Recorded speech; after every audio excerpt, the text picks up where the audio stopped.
title of this message, Check Your Pocket. Something a little bit different, check your pocket. Turn to your neighbor and say, check your pocket. Maybe you might find a $50 note in there. Maybe you might find keys in there. Maybe you might find a lolly a week old in there, whatever it may be. Check your pocket. A funny, interesting story about me, if you have the privilege to sort of be with me closely and to see a bit about me, I'm always losing my keys. I'm always losing my car key, my work key. It's been happening probably for like a good 18 months. And I seem to lose it to the point that if I can come downstairs, hop in the car, and then I realize my car key, my work key's not in my pocket, I'll go back upstairs, I'll ask my wife, I'll look for it. And my wife will say, is it in your pocket? And I'll check my pocket. I said, yes, it's not in my pocket. And after like 5 minutes, I realize it's actually in my pocket. And my keys must be so small and so like compact, petite, that they always get the best of me. Even to the point that my car key, I don't know what it is, but I just always lose it. And I check my pocket, but I don't thoroughly check it. Like, I just touch it like, okay, it's not there. But the moment you slip your hand in to really check, it's like, wow, it was actually there the whole time. Does anyone else do that or done that? I know if you don't want to raise your hand, just nod. I'll agree with you. There is no shame or condemnation in this room. But I titled this message, Check Your Pocket, because I really believe, and Pastor Sean's been sharing on the Peace of God, a 4-part series the last couple of Sunday mornings, which I didn't realize, and it really ties in pretty well. And I'll be reading from John 16 from verse 25 to 33 in the Holman translation. And it says this, I've spoken these things to you in figures of speech as Jesus is saying to his disciples before his arrest. And all of his disciples whom are about to fail spiritually. He said, I've spoken these things to you in figures of speech. A time is coming when I will no longer speak to you in figures, but I will tell you plainly, say plainly, about the Father, meaning God. And then that day you will ask in my name. I'm not telling you that I will make a request to the Father on your behalf. For the Father himself loves you because you have loved me and believe that I came from God. Verse 28 says, I came from the Father and have come into the world. Again, I am leaving the world and going to the Father. Verse 29 says, the disciples said, now you're speaking plainly, not using any figurative language. Now we know that you know everything and don't need anyone to question you. By this we believe that you came from God. Isn't it amazing that even the disciples, those who were close to God, probably doubted God, doubted Jesus? Although they experienced signs, miracles, wonders, it's amazing how being familiar is a very dangerous process for anyone. Verse 31 says, Jesus responded to them, do you now believe? And verse 32, this is where I love, he says, look, an hour is coming and has come when each of you will be scattered to his own home. Say own home. And you will leave me alone. Yet I am not alone because the Father is with me. I have told you these things so that in me you may have peace. Say peace. You will have suffering in this world, but be courageous. I have already conquered the world. Don't you love that? I have already conquered the world. You know, as Jesus gave his disciples this distinct reminder in verse 32, he said, each of you will be scattered to your own home. Yet you are not alone because the Father is with me. I have told you these things so that in you, in me, meaning Jesus, you may have peace. But I love the phrase that Jesus said to his disciples, each of you will be scattered to his own home. Meaning that you will not always be present. You will not always be in the midst of Jesus. You will not always be in the same room as Jesus. You will go about your own separate ways, different directions, different things that I'm calling you to do and you will do. But as a reminder, no matter where you go, no matter where you'll be, I will be with you and I will give you peace. I love that. You know, tonight, I believe every one of us tonight has been in very distinct moments where we have sensed or felt the presence of God, his peace, or maybe the Spirit of God in a gathering like tonight. Maybe in worship, you just sense God's peace, maybe his presence, maybe the Spirit of God just came upon you in such a profound way. But I really believe that if you've been a Christian, or even if you just got saved, there comes moments where we just feel God's presence so tangible. But then there comes times in our week where we don't sense or grasp the peace of God at our convenience. And we wonder, God, have you left me? God, are you not listening to me? God, why aren't I experiencing you like I did on Sunday? Why aren't I experiencing you like I did last week? Why aren't I experiencing your peace like the way I did before? Has anyone else been in a situation like that? Again, nod your head. You don't have to dob yourself in. But as Jesus reminded his disciples, when each of you is scattered to your own home, remember you will have my peace. And although you will have suffering in this world, be courageous because I have already conquered the world. I've put together 4 points that I really want to reiterate tonight about peace and what it means to have peace, what it means to obtain peace, what it means to seek peace, and what it means to really grow and walk in the peace of God. And for my point number 1 is this. As my title is Peace in My Pocket. If you have notes, phone, pen, paper, whatever it is, write it down. Point number 1 is peace in my pocket. Because whatever you trust, you run to. Whatever you trust in is the first thing that you will run to. The moment insecurity, fear, condemnation, guilt, whatever happens in your life to bring such turmoil, strife, I can almost guarantee that whatever you trust in is the first thing you will run to. It could be your spouse, it could be your finances, it could be a substance, it could be alcohol, a drug, whatever it may be. Whatever you trust in is the first thing that we run to. But I really believe God wants to remind us tonight that all of us have the peace of God so accessible that it's so conveniently located in your pocket. But then we don't always want to access it from our pocket. We don't always want to work for it. Because we forget, we neglect, or we ignore the presence of God outside of church because it simply involves work. As of late, I've really noticed that there's been such a sense of heaviness upon people. Whether it's in this church, whether it's people I know outside of church, whether it's a Christian or someone who's not saved. 2 weeks ago, we had a worship night at our youth group, and it was just a worship night that there was nothing really out of the ordinary, but just worship. And the amazing thing is the week before, we had 3 people give their hearts to God for the very first time, which is amazing because we've had this influx of kids, pretty much just the kids that you probably don't want, we have. But the amazing thing is that when they come to a place like church or a youth group, it's important to not let them change the culture, but you to reflect the culture. And then as Christians, reflecting the culture, putting a stand, because as Christians, if we don't stand for something, we'll fall for anything. And as they come into our premises, our property, as we set the culture, as we set the standard, they'll either run or they'll absorb. And 2 weeks ago, as we did this worship night, as we did this call, there was around 6 to 10 kids who just felt the presence of God so tangible. They testified and just declared that something that was bothering them, and they all testified in different ways. I don't want to embarrass them. But they all testified that there was something that God did to just release them, that they had peace, that something that they were pressured about was gone. And not all of them were Christian kids, not all of them were from Christian homes. And there was one boy who just testified, who just gave his heart to God the week before, and just testified how just God took this heaviness off his life. But in the midst of all that, I really believe we're in a season where the enemy is using heaviness and fear and anxiety to attack us, to hinder us. And the enemy knows if he can't stop you from praising God, he'll attack you in your mind. Because everything that you do, everything that you speak, everything that you are doing stems from your mind. Because I know being in church, and I've grown up in the church, being in church, when we talk about faith, I know we only like to give a shout of praise when breakthrough has come and proclaim faith, faith, faith, faith. Because all the times when we're believing something, when we're praying for something, when we're asking God for a miracle and we're believing it in faith that God will meet our needs and God will provide for us and God would enlarge us to a greater capacity. It's so easy that in the midst of what we're believing for, it's amazing how we shrink back because we say we haven't received our miracle yet, or we haven't received what we're believing for yet. And then we proclaim that I will testify when God has brought what I'm praying to pass.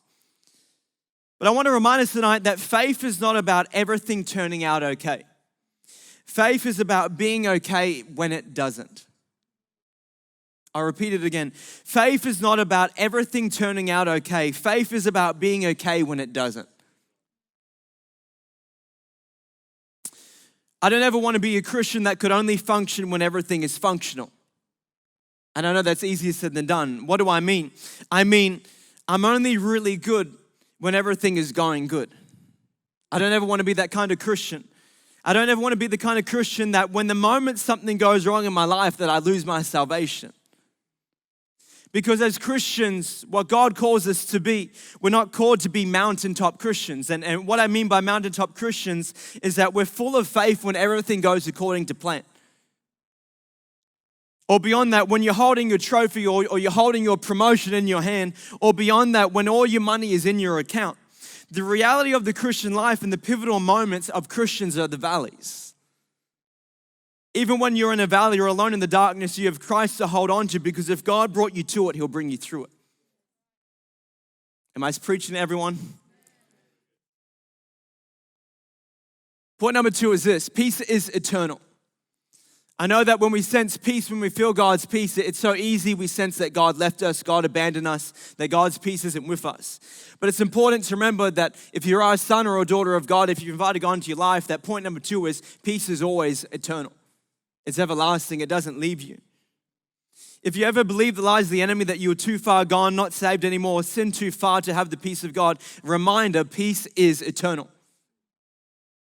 I remember speaking to a person probably like late last year, and he was newly saved, and he said to me, Josiah, I've had a rough week. Who's had rough weeks? He said, Josiah, I've had a rough week. You know, I got saved and things, you know, they're rough. It doesn't always go according to plan, and Sunday was awesome, but Monday came and it was rough.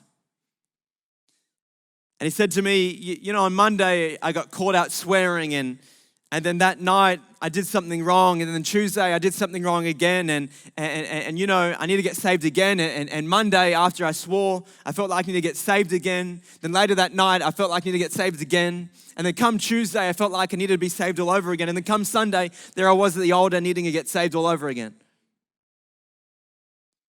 But it's important to remember that with salvation, with God's peace, if you're a son or a daughter or a believer of Christ, remember that I thank God the peace of God doesn't come from our performance. Your salvation, God's peace. And I believe God's peace is the greatest thing He gives us, because you can be in the middle of a storm, and yet when you have God's peace, you just sense that everything is under control. Because as I said, I thank God that the peace of God does not come from our performance. But God made His peace with you because of Jesus, not from what you did or what you didn't do. But rather, we need to find our peace with God daily. We need to find our peace, our salvation is worked out daily. That as we walk with Jesus daily, we know His tempo. We know what it feels like to be surrounded by Him, that we would understand His voice. And beyond that, we know and understand what it's like to be a disciple of Christ. Point number 3 is this: never stop seeking God. Never stop. When you feel you can't seek God, seek Him further and don't ever give up. Did you know that I looked up the word seek in the Bible? Obviously, it's in the Bible. But the word seek appears in the Bible 244 times. Obviously, that changes roughly depending on what Bible you're reading. But in the King James Version, the word seek appears 244 times. I don't know about you, but if the word seek appeared that many times, I think it must be pretty important. It must be a pretty important reminder that as Christians, there is a major pivotal key to seeking God. But the word seek, as it appears 244 times, the word seek actually means the presence of God through seeking. And seeking the Lord means His presence. But then the presence in the Hebrew language means the face of God. So the word seek means presence, and the word presence means the face of God, that as Christians, we are called to seek the face of God. And that as Christians, if we are called to seek the face of God, that doesn't mean that we're just called to just seek God partially or like with a little bit of our time or for 10 minutes or 5 minutes. If you are wanting to seek someone's face, it means you have to be pretty close. It means that you have to probably do the things you don't want to do to get out of your comfort to actually get up and close and personal with God. So in our seeking, we are called to seek not only God, but the presence, His face.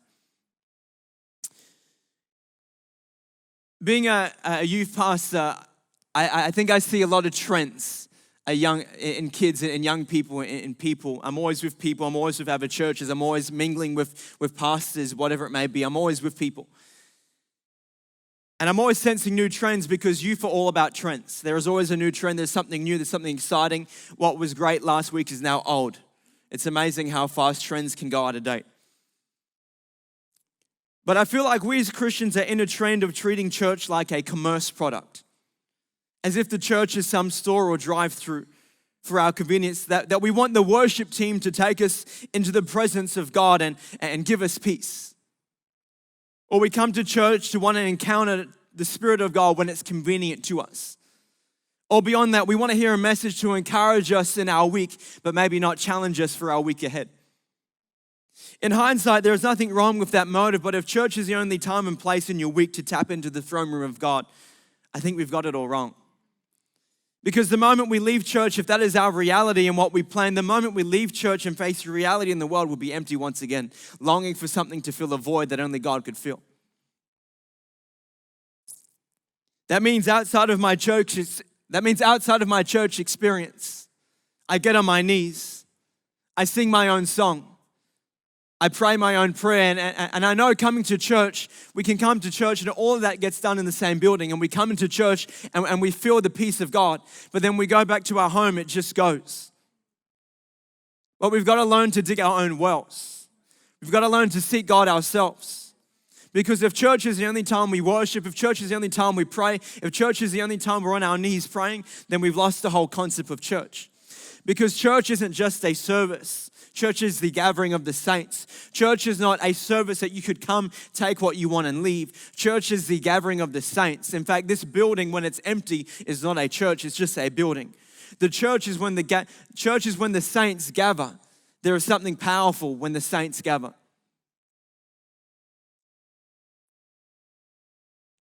See, lifting your hands tonight as a worship team led us in great worship. Lifting your hands isn't just a Pentecostal charismatic thing.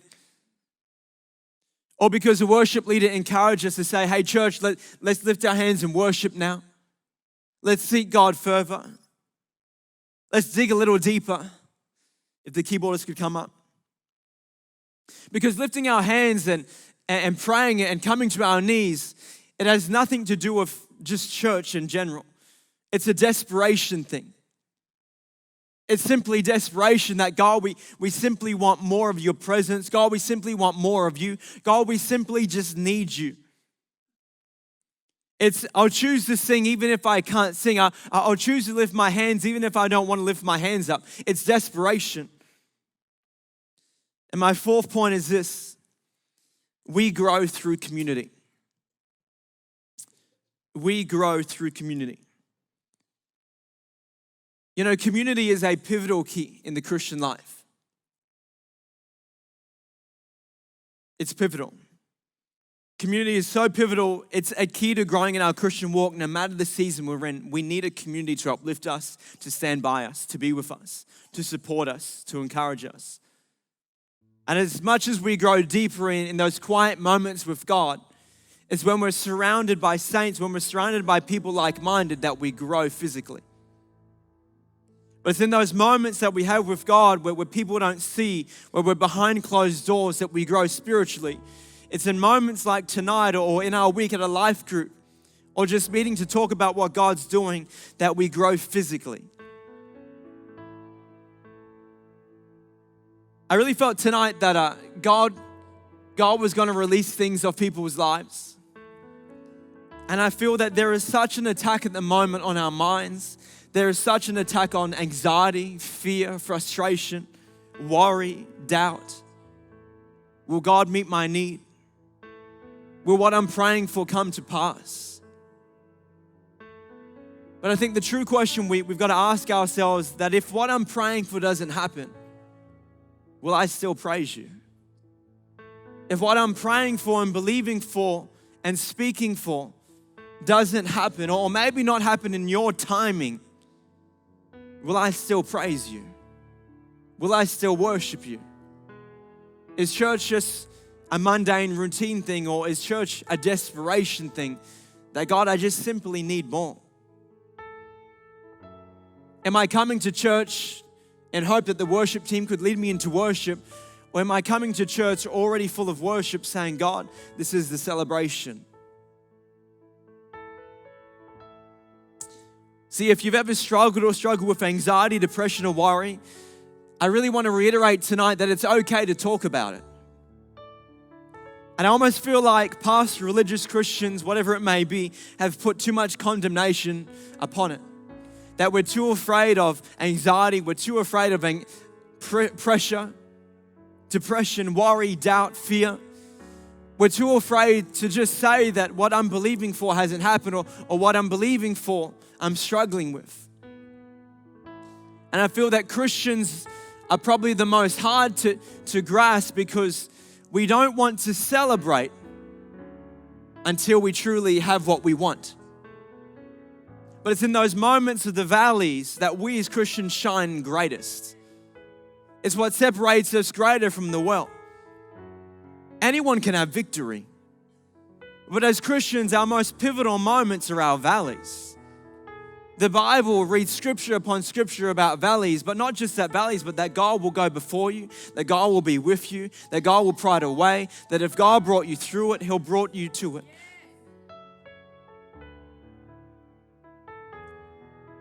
Look, if we can be 100% honest, and I love honesty, I will always speak completely honest, even if it humiliates me or my wife.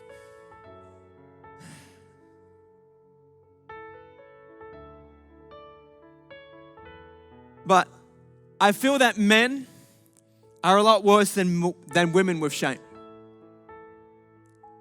And I say that even for myself. Men are so much worse than women with shame. Why? Because as much as we're a generation that needs to man up, that we need to toughen up, that we need to just wake up, that we need to be the man and just push on and shrug it on and not admit our faults or not admit our fears or not admit our worry, that we just soldier on. That as men, we're called to man up. I really feel that there comes times for all men that we need to man down. And I don't mean that as a derogative thing. I don't mean that as an effeminate thing. I don't mean it, but I'm going to explain it. And for those of you who are just pondering, I'm going to explain it. And what I mean by man down, that I believe that men need to man down to a point that we get on our knees waiting for God to do whatever He wants to do. That we shouldn't be afraid to get on our knees, that our children would see us praying, that our children would see us in awe of God, that our children could see us worshiping our King. That we would be in a vulnerable position, even at the altar. I've loved the past couple of weeks. I feel that our altar is growing week by week in praise and worship. But there comes times when we come to church or we're at home where we want to be the man to man up, and we don't want people to see us vulnerable. We don't want people to see us on our knees worshiping, not admitting that we don't have all the answers, not admitting that we don't have everything according to plan. But I feel that the year and the generation we're in, we need men to man down. Not for permanent, but to admit that there are times we need God more than we need a thing of this world. See, I would rather be a man on my knees looking vulnerable than be a man on shaky feet, not admitting I need God and His community called church to get beside me. It's amazing the amount of people that go through struggles and yet they isolate themselves. Yet the church was built to be the gathering, a celebration of support. And yet I couldn't say it greater. What a greater time to man down. We don't have to have all the answers. We don't have to know everything. We don't have to be perfect. We don't have to think that the Christian life is this perfect representation, because all we're doing is giving unbelievers the wrong perspective. I'm so glad that church is the emergency room for the unbelievers and the believers. It's not full of perfect people. As I said, church is a desperation thing. That we come to church if we're in a good or a bad season, knowing that through what we're going through, that what season we've come out, what season we're preparing for, we're in a position that God could speak to us. Philippians 4:5-8 in my own translation, it says this: flee from anything that gets your mind in a different direction. Flee from anything that gets your mind in a different direction.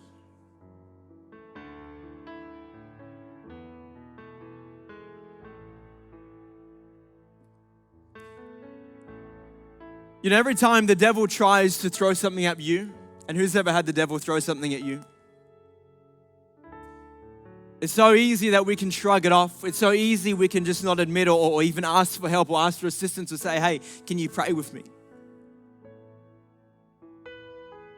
I believe the enemy is attacking the church and Christians greater than ever before. Because I believe that there is a time, nothing like before, where Christians need to stand up.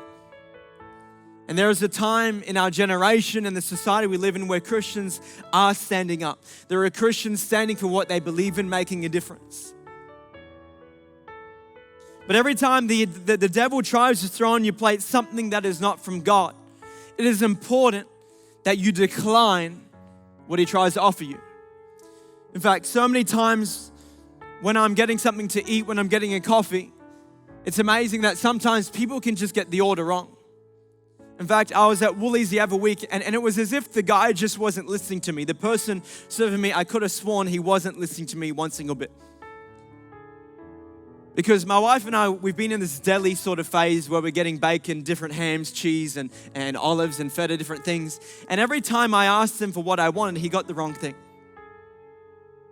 Every time, it happened 4 times. I said, can I get this product? And he comes over, yeah, no worries. And he gets the one next to it. I said, no, this product.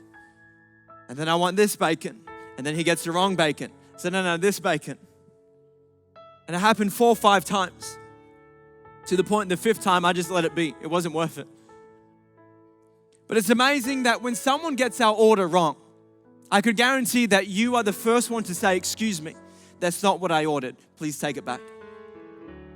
Excuse me, you got me the wrong coffee. Can you please take it back? Excuse me, I didn't order this, so please, I decline. Can you take it back and get me what I ordered?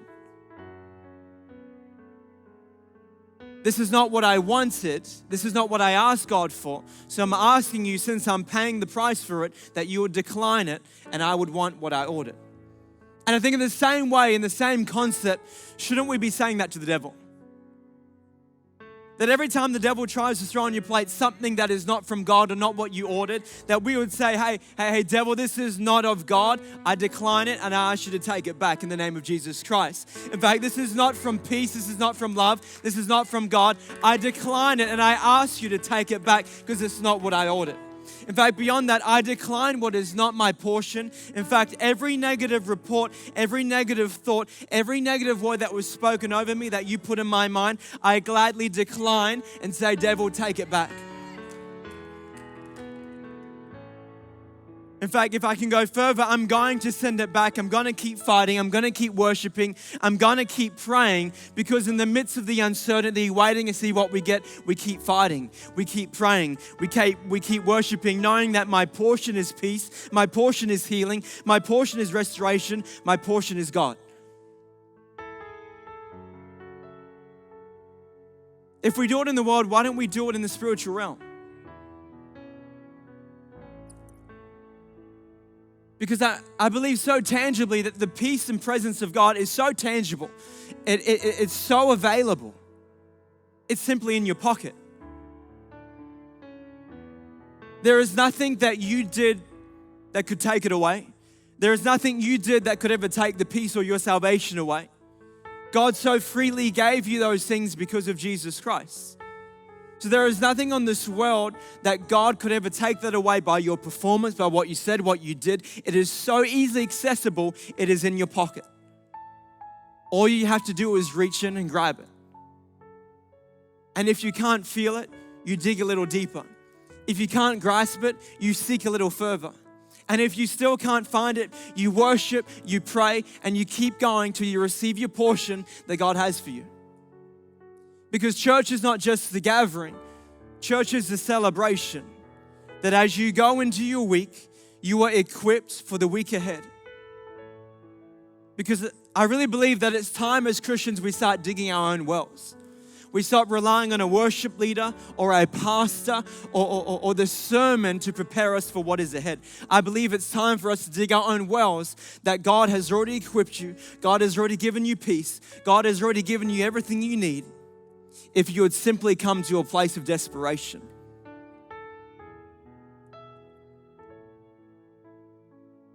If we could all bow our heads, close our eyes.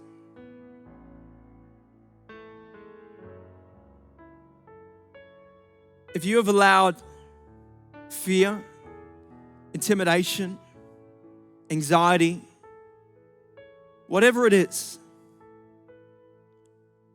I just ask you to stand up, just where you are right now.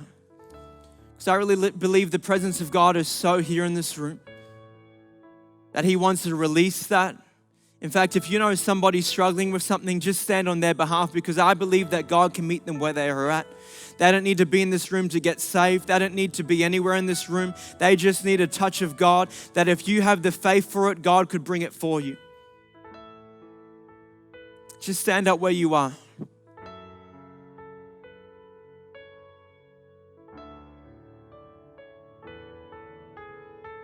I really believe that we as Christians, we've allowed the enemy too much room in our lives. We've opened the door just so subtly that we've become comfortable with the enemy's voice. That it's time to send it home. It's time to say, devil, I decline. Devil, I decline every negative thought. Devil, I decline every negative word spoken. Devil, I decline anxiety. I decline fear. I decline worry. I declare anxiety. I declare everything the enemy brought to bring havoc and fear and ruin. I simply decline, and I command that you would take it back in the name of Jesus Christ. I simply decline and say, devil, no more. I declare that this is my portion. Portion is my peace. Peace is everything I'm longing for. That what God did on the cross is my portion, and I decline every single thing you try to offer me.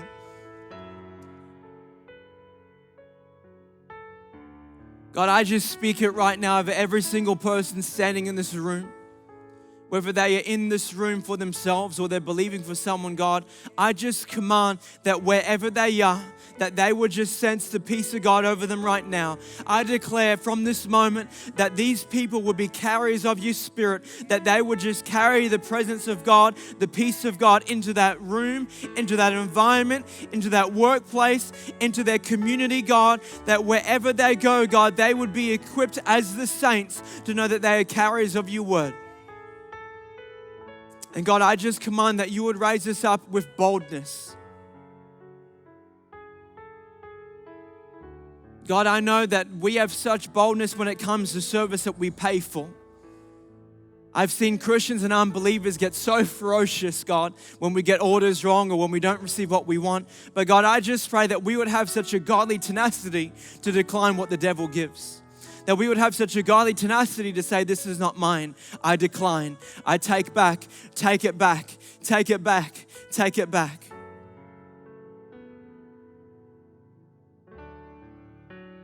And God, I just speak that right now.